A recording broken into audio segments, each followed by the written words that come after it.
All right, we'd like to welcome you all out on a beautiful day here in Harrisburg. We're here to discuss the topic of transportation and bridges. There are 64 bridges in the city of Harrisburg, and in many respects, Harrisburg is a city of bridges. We were founded on the shores of the Susquehanna as a trading outpost. The canal came, the railroads came, and you see the majestic bridges going across the Susquehanna, connecting the east and the west shore. You see the State Street Bridge and the Mulberry Street Bridge connecting our neighborhoods to the Capitol complex. And there are dozens of other bridges throughout the city of Harrisburg which help knit us together in a truly symbolic way. Those bridges, for the most part, in many cases, are over 100 years old and are either structurally deficient or functionally obsolete. And over the years, Senator Casey has been a leader in helping us here in Pennsylvania establish federal funds to help address those issues, not only in Harrisburg, but throughout the Commonwealth. Right now, there are 5 structurally deficient bridges in Harrisburg, one of which you can see behind you. It's a city-owned bridge. It's in need of serious repair, and frankly, the city doesn't have the funds. And one of the things I wanted to highlight here today, in a symbolic way, is the way over the past 3 months we've been able to build a bridge between the city and our federal delegation, especially Senator Casey's office. We've been meeting monthly with the entire federal delegation, and we've been talking about the priorities that Harrisburg has and how we can work together to cooperate to help bring scarce resources here to the capital of Pennsylvania. And one of those topics has been transportation and the importance of investing in our infrastructure right here at home. We're very fortunate to have a leader in Senator Casey who's already done this. In 2012, he secured over $74 million for bridges owned by counties and municipalities throughout the Commonwealth, and he's back at it again, fighting harder than ever to help secure that funding for cities like Harrisburg and for bridges like the bridge you see behind us. So would you please welcome Senator Bob Casey. Mr. Mayor, thank you. Thanks. Thank you very much. I'm grateful to be joined by the mayor and city engineer, and we have in every press conference where you have some technical matters, you want to have a technical expert in addition to the mayor, and that's why we have the city engineer with us. But I wanted to highlight 2 or 3 points. Number one is the problem itself. Here's what the numbers show. There are a lot of numbers, but probably the most important are the following. 5,218. That's the number of structurally deficient bridges in Pennsylvania. It's about 23% of the bridges in our state. There's a whole other category of bridges that are functionally obsolete. We won't even talk about those today. But of the roughly a little more than 22,000 bridges in the state, 23% are structurally deficient. It used to be in Washington rather routine to be able to pass transportation bills that had a lot of infrastructure investment or other types of infrastructure bills that would allow us to be more current in terms of our ability to keep up and maintain bridges. Unfortunately, that's been in doubt for far too long. Just consider that apart from the old days when you had 5-year transportation bills where folks could make determinations, mayors and leaders in government and the private sector could plan better, and they knew that this bill would last for 5 years and they could make investments in critical infrastructure. Now we have a transportation bill in place which will end after just 27 months. So that bill will expire at the end of September. That's problem number one from the federal government's perspective. Problem number two is the Highway Trust Fund will run out of money maybe as early as July of this year. Some people think it could be a few weeks earlier than that. So we have both a funding problem as well as a planning and resource problem. So what we're trying to do is to make sure that as the federal government focuses on a new transportation bill, so-called MAP 21 legislation, that they prioritize the repair of bridges, and of course especially structurally deficient bridges like the one over my right shoulder. Here's what the numbers show as well, and then I'll make one other point about how we can help. The numbers show that in Pennsylvania on a daily basis, when you consider cars, trucks, school buses, and you could add, I'm sure, other vehicles to that, 17 million times a day, one kind of vehicle or another in Pennsylvania travels over a structurally deficient bridge. So that's the number of times in every single day that we have folks traveling over those bridges. 17 million times a day. When you break down the numbers by county of those 5,218 structurally deficient bridges, Dauphin County alone has about 164 of those bridges. The mayor mentioned that you had 64 in the city. Another 100 outside of the city, just in Dauphin County alone. The mayor mentioned that the legislation from the prior fiscal year 2013, that we were able to, Senator Blunt from Missouri, we were able to come together in a bipartisan way to get a new allocation set forth in the transportation bill, but just by not even getting new dollars, just by moving the percentage so that there was a greater percentage of dollars dedicated to so-called off-system bridges, which are about 45% of the total bridges in Pennsylvania. We want to make sure that we continue that kind of policy where we're focused on off-system bridges that are the bridges that people travel over every day, but are the ones that are maintained by counties and in local communities. So by focusing on the percent of dollars, we can focus on a lot of bridges in a state like ours that are in need of repair. We got, as the mayor mentioned, $74 million in fiscal year 2013. We're waiting to see what that dollar amount will be in this current fiscal year, and of course, as we're pushing the prioritization of the repair of bridges for the next fiscal year 15, we want to make sure that we again try to keep that policy in place about focusing on the off-system bridges. The main thing for today, though, is to say that I'm going to be continuing and have already sent a letter to the Environment and Public Works Committee to make sure that they prioritize these structurally deficient bridges, even as we're planning for next year's appropriations bill. This ought to be the subject of bipartisan support. Our bridges are important from a safety perspective, obviously. They're the pathway that people use to get to school or to work or to any other part of our life.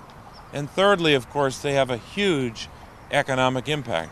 We cannot move commerce, we cannot grow the economy without bridges that are structurally sound and structurally safe. So I'm grateful to have the mayor's support as he leads the city of Harrisburg, grateful for his leadership on a whole range of issues, and of course grateful that he's focusing on this critically important part of our transportation infrastructure. Thank you, Mayor. Thank you, Senator. Appreciate it. And just to fill you in a little bit on the specifics for Harrisburg and what is structurally deficient, we asked the city engineer, Paul Francis, to come. Each of these bridges has a sort of detailed analysis that's been done over the past several years. We know what needs to be done, and it's really just a matter of funding. But when you think about the importance here, it is a public safety issue. Think of how many cars pass over this bridge on a daily basis. But it's also an economic development and revitalization issue, which we so desperately need here in Harrisburg. We need those jobs. We need to put people to work. Here's a ready-to-go project But Paul, you want to talk about the specific bridges? And I know you have a handout too for the media, I do have a which lists the handout. bridges. Thank you, Mayor. Yeah, let me start off by saying we have 16 of those 64 bridges that the mayor mentioned earlier are city-owned traffic-bearing bridges, like the one behind us, for instance. Every year, every 2 years actually, we get inspection reports of all the aspects of the bridge, and we get kind of like almost like a report card on each bridge, and through that ranking, they rank it structurally deficient or functionally obsolete, which doesn't mean that it's structurally impaired or in danger of falling. It's safe to travel on these bridges, but it's kind of on a report card scale. It's kind of like a D. It's kind of an alarm. We have to start really doing something to these bridges to repair them and get them functionally up to speed. Long story short, we have 5 of them that are structurally deficient. 2 of them are underneath the Mulberry Street Bridge. You may not even know that they're actually there. They're not really highly traveled, but they're structurally deficient. The next one is under the State Street Bridge as well, and that's used pretty much as a parking lot. There's one, it's on your list as Walnut Street, but it's really Royal Terrace, and that's a very old bridge over Jonestown Road, which is a very old road. And then lastly, this bridge here, this 13th Street over the railroad bridge, is also structurally deficient. So you can see where we could really use the funding, and we're really happy that the federal government and local governments are working together to provide that. Thank you. I want you to pass that out, Paul, so that thank you. they can get it. Paul, thanks very much. Appreciate that. And with that, I think we'd be very happy to take any questions you may have, and we can also follow up with additional information about the specific bridges if you'd like to request that. Mayor, there's a very publicized transit safety bill that got passed, but I think what people don't realize is it's just PennDOT roads. Is that why this is so important? Yes, I think absolutely. That's exactly right. These would be county and city-owned bridges that we're really focusing on here, making sure that we can find additional resources that would complement the resources that PennDOT has released for other bridges. We're looking to fill a gap which is really not something which we can otherwise address, but I'd be happy to have you comment on that. No, I think that's it's important that even as states are doing their own work on transportation infrastructure, Pennsylvania got legislation passed, thank goodness. We had testimony the other day from officials in the state of Virginia, how they've had to wrestle with transportation. They had a bipartisan agreement. So we should take inspiration from what happened in states like that, where people in both parties came together under difficult circumstances to get a bipartisan bill done. We need to do that at the federal government level. And not only for 27 months or 24 months, we ought to be getting back to the multiple year bills. The old days I mentioned about 5 years, having 5-year bills. The current proposal that both Senator Boxer, the chair, and Senator Vitter, the ranking member, they're trying to come up with an agreement which would be 4 years. So that would be good news if they could get an agreement that the rest of us could work on together. I hope I'd be working on getting my amendment again there again, but the most important thing is we get a bipartisan agreement that has some number of years, like 4 years, in terms of its duration. Yeah, and I think the important thing is that we have to tackle this problem on all different levels, both on the state level and the federal level, and also on the city level. As you know, we have a infrastructure trust that has been established as a part of the city's recovery plan. We look to be able to access those funds towards the end of the year. But there's so many infrastructure needs for an aging city like Harrisburg that to be able to have the federal government come in and assist on the bridge issue will only allow us to allocate those funds slightly differently on the local level. But we're all working together, and I think we're working together in a way that is really better than ever. I stressed our monthly meetings. We've had terrific meetings with the senator's staff on a regular basis, and that's leading to a lot of productive brainstorming going forward on all sorts of different issues. More questions? Mayor, as you speak locally, were the Dauphin County Commissioners invited, and why aren't they here with us? I don't know if the county commissioners were invited. Certainly, they would share and I think agree with much of what is planned here. This is about funding not only for the city but for the county, and not only for Harrisburg and Dauphin County but for the entire state. I think the senator chose Harrisburg and chose to do this with the mayor because we have so many clear and pressing needs right here in the city. We've been working well together, and we thought we'd highlight a city-owned bridge, but we could have just as easily chosen a county bridge as well.